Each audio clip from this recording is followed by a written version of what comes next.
Magandang araw, no? Higit sa lahat sa ating dakilang Diyos Ama at sa inyong lahat mga kabayan. Sa nagtatanong mga kabayan, no, yung mga nagtitik sa akin kung sasalubong po ba tayo sa ating Panginoon, kung paano sumalubong, no? Sa mga tanong ninyo. So, ganito ang masasabi ko sa inyo mga kabayan. Tulad ng sinasabi ko sa inyo, pag namatay tayo, ang ating kasalanan, wala tayong, mayroon tayong konti yung ating kasalanan, no? Maliligtas po tayo. Pag namatay tayo, diretso po tayo, ang ating kaluluwa diretso po sa langit, no? Hindi na po papuntang sasama sa sementeryo. Ito po ang tandaan nyo, ha. Kung sasalubong po, pagsasabihan yung sasalubong po tayo ng Panginoong Mesiyas, ng ating Panginoon, na pagbabalik niya, ay hindi po tayo sasalubong. Kundi po, nasa langit na yung ating kaluluwa, ibababa po uli pagbalik ng Panginoong Mesiyas, no? Dito pa po gawaan ng ating dito pa po tayo sa lupa, no? Ibabalik po tayo sa lupa, dito po tayo magkaroon ng katawan na panlangit, no? Yun ang sinasabi ng Ama, no? Upang unawaan ninyo, hindi po tayo sasalubong dahil pagkamatay po natin, kung tayo po ay ligtas, ay diretso po yung ating kaluluwa sa langit. Ngunit paghukom ng Panginoong Mesiyas, no, ay ibabalik tayo dito, dadalhin tayo ulit dito, no? Pagpunta niya ito sa lupa, dadalhin po tayo dito, ating kaluluwa, no? At dito po igawa ng katawang panlangit. O, yun po ang sinasabi ng ating dakilang Diyos Ama, no? Sa nagtatanong din po kung ang rosaryo po ba ay bawal na bawal po talaga ang rosaryo mga kabayan, dahil ang sabi ng Ama, tatlo lang yung panalanginan, no? Ay hindi kasama si Maria at mga anghel dito, no? Sa kaligtasan, ang panalanginan po ay ang Mesiyas, no? Ang ating higit sa ating dakilang Diyos Ama at ang Mesiyas at ang Banal Espiritu. Ito po yung masasabi ko sa inyo upang maunawaan ninyo kung ano pa man yung katanungan ninyo, kung ipahintulot sa Ama, masasagot natin yan, no? Yun po, pinahintulot naman sa Ama yung katanungan ninyo, kung sasalubong po ba tayo sa ating Panginoon. Ayun po ang sagot ko ninyo, na hindi po tayo sasalubong, kundi nasa langit na po tayo. Kung pagdating ng paghukom, ibaba po tayo uli dito, no? Sa lupa, no? Bago po tayo igawa ng katawang panlangit. Yun po ang sabi ng ating dakilang Diyos Ama.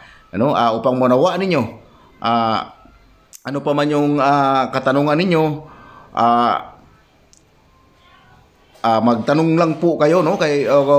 Magtanong lang po kayo kung ano pang mga katanungan nyo, kasi itanong natin sa ating dakilang Diyos Ama kung ipahintulot niya. Sasabihin ko naman sa inyo po kung hindi ipahintulot niya ang aking mga katanungan, no? Yun po ang masasabi ko sa inyo. Upang unawaan yung mga kabayan, mahigpit na pinagbabawal po ang panalangin sa iba't ibang mga ano na yan, no? Anghel, tinatawag na Mama Mary, no? Mahigpit po talaga na pinagbabawal po yan, dahil po yan ay mga tao, no? Ang panalangin po lang natin itong Diyos, no? Tatlong persona po ito, at ito nga ay hindi maraming natitisod nito, no? Maraming hindi hindi maniwala, no? Kasi ang sinasabi nga iisang Ama, no? Totoo po 'yun. Ito pinaliwanag ko na po to. Nag-iisa po ang ating dakilang Diyos Ama. Pakatandaan po ninyo, ulit-ulit lang po tayo, na ang nag-iisa talaga ang ating dakilang Diyos Ama. Ngunit itong dalawa galing sa katawan to ng ating dakilang Diyos Ama. Ayun po ang katotohanan. Kaya may isa tayong Diyos, no? Dakilang Diyos Ama, yung pinagmulan tong dalawa, no? Ang Banal Espiritu at ang Mesiyas. Ayun po ang masasabi ko sa inyo. Dapat po, sana po, manalangin po kayo, no? Upang unawaan ninyo ang lahat ng sinasabi ko.